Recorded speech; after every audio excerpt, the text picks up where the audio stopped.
बंगाल के भाइयों और बहनों नमस्कार। ये चुनाव विचारधारा का चुनाव है और सबसे पहले मैं आपको बताना चाहता हूं कि बीजेपी चुनाव चोरी करती है। बीजेपी ने हरियाणा में, मध्य प्रदेश में, महाराष्ट्र में चुनाव चोरी किया है।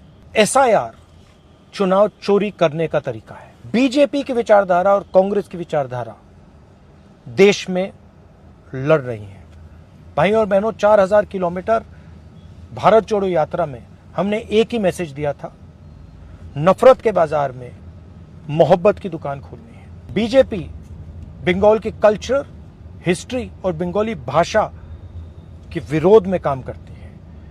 बीजेपी के नेता कहते हैं one nation, one language, one religion. इस देश में बहुत सारी भाषाएं हैं, बहुत सारे अलग अलग लोग हैं, अलग अलग धर्म हैं, अलग अलग विचारधाराएं हैं। कॉन्स्टिट्यूशन कहता है that India, that is Bharat, is a union of states.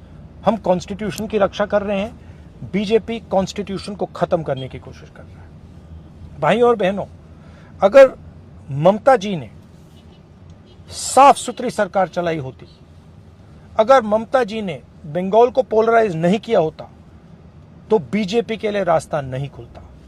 भाइयों और बहनों, कांग्रेस पार्टी बीजेपी से लड़ती है और बीजेपी जानती है कि कांग्रेस पार्टी ही बीजेपी को रोक सकती है। कांग्रेस पार्टी का पूरा समर्थन कीजिए, कांग्रेस पार्टी को वोट दीजिए और कांग्रेस पार्टी